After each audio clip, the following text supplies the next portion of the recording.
इंसानों ने अगर एक दूसरे को ख़त्म करने की कोई कसर नहीं छोड़ी, तो वहीं प्यार जताने में भी सारी हदों को पार किया है।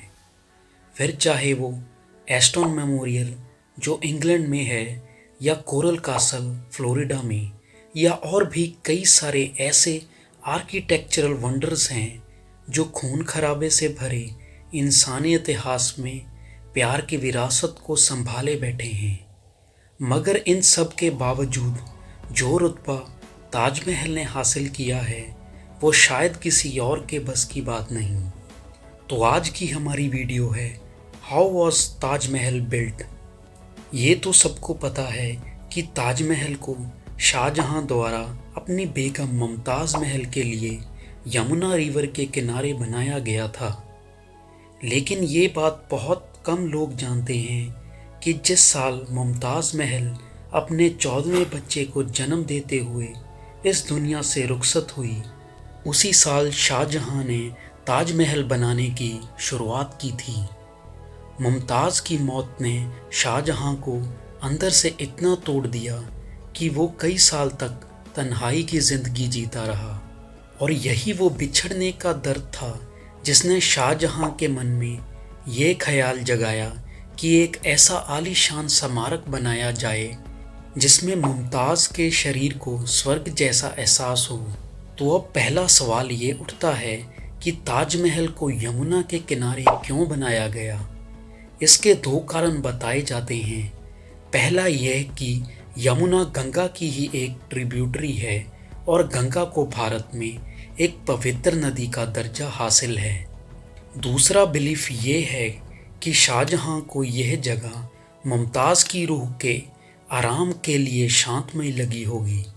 लेकिन उस समय शाहजहां ने सपने में भी ये नहीं सोचा होगा कि 400 साल बाद तक भी इस जगह को लाखों लोग देखने आया करेंगे। ताजमहल का निर्माण सन 1632 में शुरू हुआ, जो 16 साल बाद 1648 में ख़त्म हुआ। एक अनुमान के मुताबिक अगर आज इसको बनाने की कीमत का हिसाब लगाया जाए तो यह आंकड़ा 827 मिलियन डॉलर्स होगा, जो 7,000 करोड़ इंडियन रुपीस बनता है। इसे बनाने में लगभग 20,000 वर्कर्स ने दिन रात मेहनत की। ताजमहल को बनाने के लिए पहले ज़मीन में खुदाई करके उसे मिट्टी और लकड़ी के टुकड़ों से भरा गया ताकि इसकी नींव मजबूत रहे। रिवर बैंक से 50 मीटर ऊपर तक फाउंडेशन बनाई गई ताकि ताजमहल सालों साल सुरक्षित खड़ा रहे। पूरे सेंट्रल एशिया और ईरान से लोगों को बुलाया गया ताजमहल को बनाने के लिए। इसे बनाने की टोटल कॉस्ट का एक मोटा हिस्सा masons, carpenters, calligraphers, painters, stone cutters और बहुत से वर्कर्स को तनख्वाह देने में खर्च हुआ।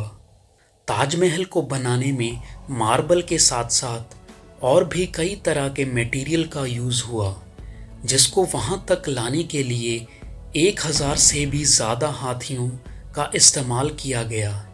ब्रिक, सैंडस्टोन और वाइट मार्बल तो आगरा और आसपास के एरियाज़ में अवेलेबल था, मगर जेड और क्रिस्टल को चाइना, टॉर्क्वाइस तिब्बत, सैफायर श्रीलंका और जैस्पर्स एंड कार्नेलियंस को पंजाब और अरेबिया से लाया गया, जिन्हें इसमें 4 चांद लगाने में यूज़ किया गया। उस समय मज़दूरों द्वारा इस्तेमाल किया जाने वाला टेम्परेरी स्ट्रक्चर जो इमारत बनाने में यूज़ होता है, बांस से बनाया जाता था। लेकिन किसी वजह से ताजमहल को बनाने के लिए यह स्ट्रक्चर स्टोन का बनाया गया था, जो शायद वर्कर्स को ज़्यादा स्टेबिलिटी प्रोवाइड करता था। खच्चरों और बैलों की टीम को काम पर लगाया गया वाइट मार्बल और भारी भरकम सामान को उठाने और ट्रांसपोर्टेशन के लिए। ताजमहल के मुख्य स्मारक को अकेले वाइट मार्बल से बनाया गया, जबकि बाकी की बिल्डिंग्स में रेडस्टोन और ब्रिक्स का भी यूज़ हुआ। जितनी मेहनत ताजमहल को बनाने में लगी, उतनी ही इसकी सजावट में भी लगी। जेम्स और कलरफुल पत्थरों से इसकी नक्काशी की गई।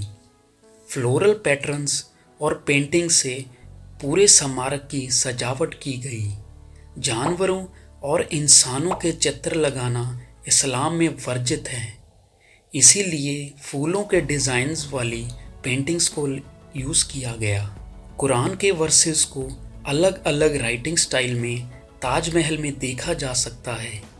ताजमहल का पूरा सेटअप, जिसमें entrance gate, gardens, additional buildings और खुद main structure 1000 feet by 1860 feet के रेक्टेंगुलर प्लॉट पर बनाया गया है। माना जाता है कि इसका डिज़ाइन उस्ताद अहमद लाहौरी ने तैयार किया था, मगर कुछ लोगों का मानना है कि यह एक कलेक्टिव एफर्ट था।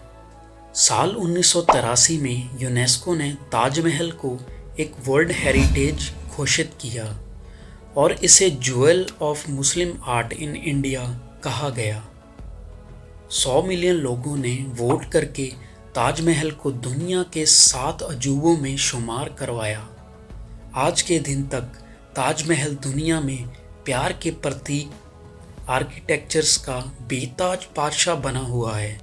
यह कोई नहीं जानता वो क्या चीज़ है जो इंसान को अपने प्यार के लिए सारी हदों को पार करके कुछ ऐसा सिरजने की प्रेरणा देती है जो हमेशा के लिए अमर हो जाती है। उम्मीद है आपको वीडियो पसंद आई होगी। लाइक और कमेंट करें और चैनल को सब्सक्राइब ज़रूर करें।